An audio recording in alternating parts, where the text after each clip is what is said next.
Hello po, magandang hapon po sa inyong lahat, mga ka-listeners organist. Sana'y nasa mabuti po kayong kalagayan. So yun na nga, today is Monday, August 19, and memorable sa akin ang date na to. Mamaya sabihin ko. So by the way, kakatapos ko lang ulit mag-coffee. Ang oras na ay mag-aalas 2 na ng hapon. At ako po ay walang pasok. As usually, sinabi ko naman wala akong pasok. So, ano lang, dito na ako pahinga. Baka bukas na lang ako gagalaw. Pupunta ako ng hospital para mapirmahan yung mga clearance para makuha ko yung sahod ko. Kasi nandun pa. So, yun na nga. Napaka-memorable po ng August 19 na ito para sa akin.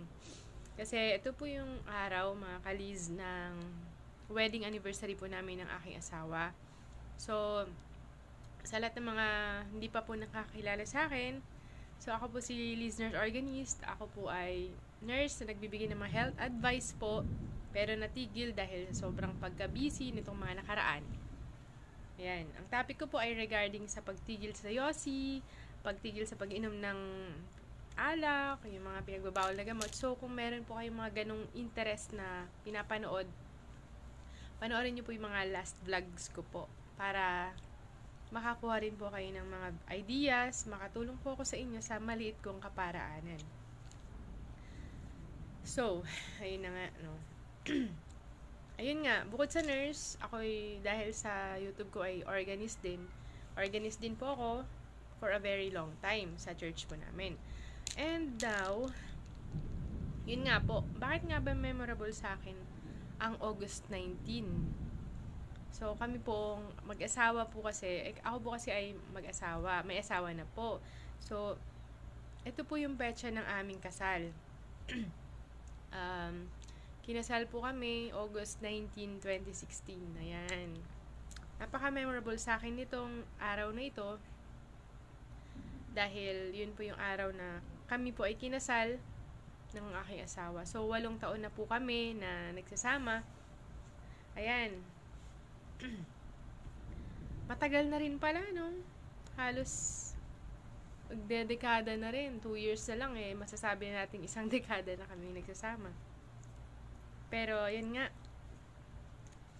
Kung tatanungin nyo ko kung kumusta naman ang buhay may asawa, ayun, hindi po madali. Hindi rin, masaya po siya. At the same time, may mga kaakibat din po mga, siyempre, lahat naman tayo hindi nakakaiwas sa mga suliranin, mga pagsubok. Ayan, napakarami po na mga naging problem, pagsubok talaga, at kalungkutan. Pero, masasabi ko, kung di po kasi namin napagdaanan yung mga ganong tagpo sa buhay namin, ay hindi po kami magiging matatag. So, ayun na nga.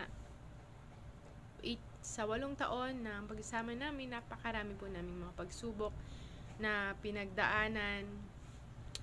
Mamaya siguro, alalahanin ko yung mga yon. Kasi, yun yung naging pundasyon po namin para tumatag. Ayan. Hindi po ganun kadali. Kaya, advice ko po sa lahat ng mga bagong kasal. Like kay Elaine, kay Ate Elaine, yung nakausap ko.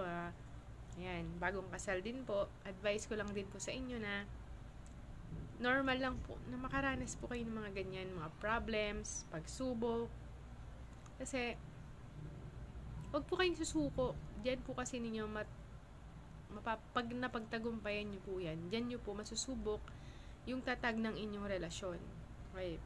Kasi naniniwala po ako sa sinasabi po ng Bible na ang mag-asawa ay dapat na magkasama at hindi dapat maghiwalay sa hirap, ginhawa, kalungkutan, kaligayahan, sakit, kalusugan, kamatayan lang ang magpapahiwalay sa kanilang dalawa. So, ayun na nga, naging masaya din naman kasi kahit papaano may katuwang po tayo, katuwang po ako sa buhay. Marami po akong mga kailangang gawin na hindi ko kayang mag-isa.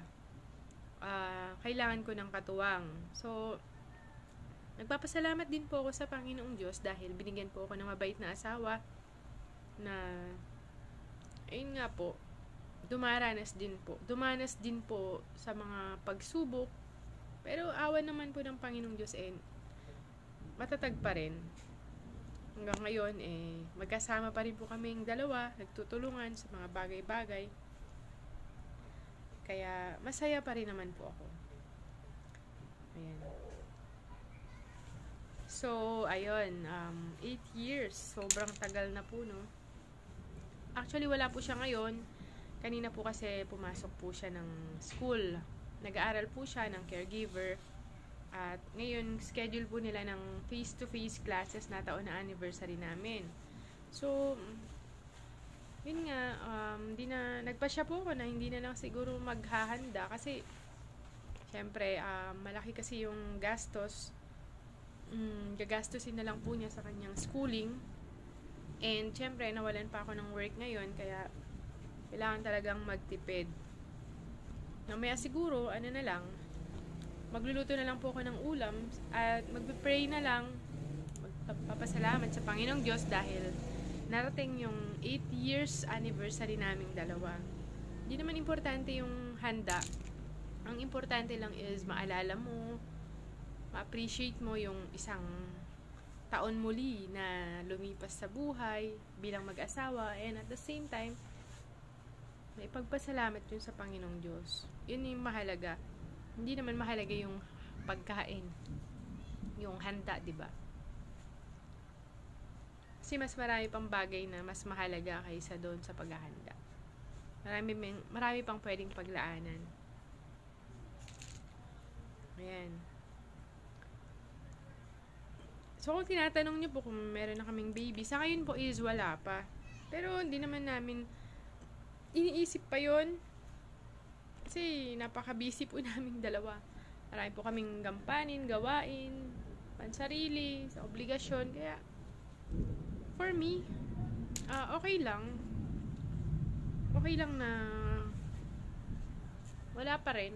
Kasi ang Panginoong Diyos naman ang magbibigay niyan. Pero syempre, gusto rin namin na magkaroon kami ng sariling anak.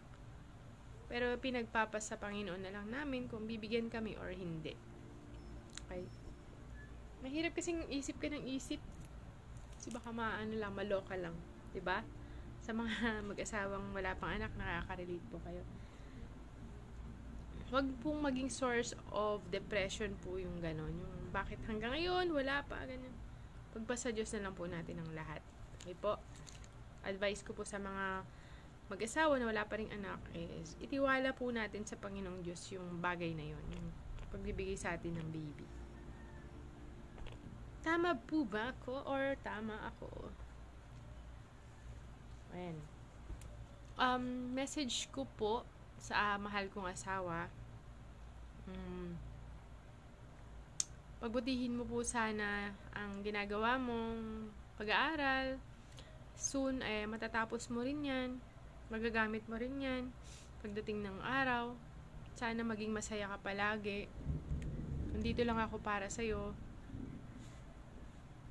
Di man ganun kadali ang pagdadala ng buhay. Dumarating yung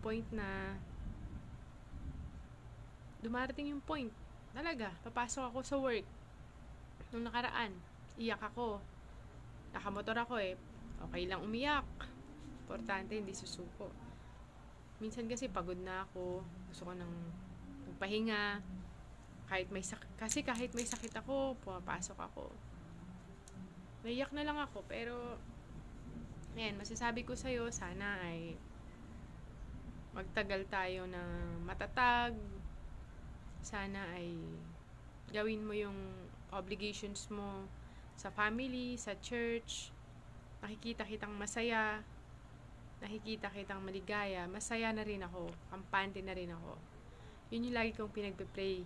Kaya, sa mahal kong asawa, sana kung mapapanood mo man ng mensahe kong ito, tandaan mo, mahal na mahal kita. So, problema man tayo, tumbling tayo, nandito lang ako, handang unawain ka, handang suportahan ka sa mga bagay na gusto mong gawin. Hindi kita iiwan. Ayun. Tsaka hindi lang naman ako sa'yo nanumpa ako sa harap ng Panginoong Diyos. Kaya ganun talaga ano man ang mangyari, andito lang ako sa likod mo. Susuportahan kita. Ayan. Baka magkahiyakan pa tayo dito. Mahirap na. Kaya, yun. Lagi man akong wala. May pagkakataon man na hindi kami laging magkasama. Ginagawa ko na lang, pinagpipray ko ang asawa ko. Kasama na rin dyan yung family ko, yung mga magulang ko, mga kapatid ko. Na ingatan sila at ilayo sa anumang karamdaman. So, yun lang. Pray. Bahala ng Panginoong Diyos sa atin. Tama po ba, mga ma'am and sir? Kumusta po kayo dyan? So, alam nyo, itong Monday na to, sayang, hindi ako nakapunta sa ospital. Tinamad po kasi ako. Inaamin ko na, tinatamad ako. Parang gusto ng katawan ko yung laging magpahinga. Pero, babawi ako bukas. Agahan kong pumunta ng hospital para matapos na yung mga ginagawa ko. Yung mga kailangan kong gawin. Clearance. And then, after that, siguro kung may time pa ako, maghahanap ulit ako ng sideline. Ayan. Sa sideline job ulit ako. Wait lang po Hahanap ulit ako na kahit magre-reliever lang muna po ako ngayon kasi hindi ko rin kayang mag-commit sa full-time talaga na pasok. So, yan na nga, no? Baka meron dyang, gusto. Yung mga gusto magpa-insert ng NGT catheter, pwede nyo po akong kontakin para may sideline po ako. Or magpakabit ng mga IV medications, insertion, glutathione drip, ganyan, pwede po ako. Hindi naman ako naniningil ng mahal. Kung magkano yung kaya nyo na ibigay, yan. Sa lahat ng mga nakakapanood, na malapit lang po dito sa Caloocan North, sana i-refer nyo po ako. Baka meron po kayong kakilala na nangangailangan ng maglalagay ng NGT, para sa mga kamag-anak po nila na bedridden or stroke patient, yan, pwede nyo po akong kontakin para masuportahan po yung pagkain ng ating mga kamag-anak. Ano pa? Yun nga. Or, yan. For collaboration. Ay, ang dami kong tupiin. Malapit na to.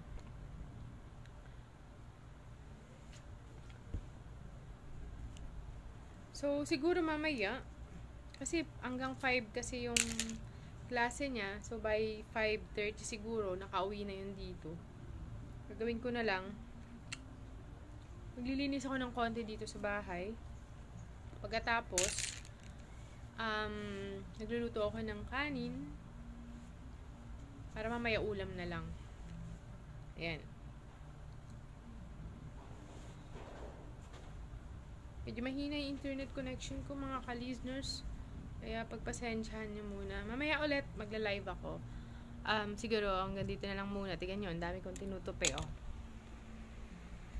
So, ito yung mga hangir. Bye-bye po muna. Mamaya na lang ulit.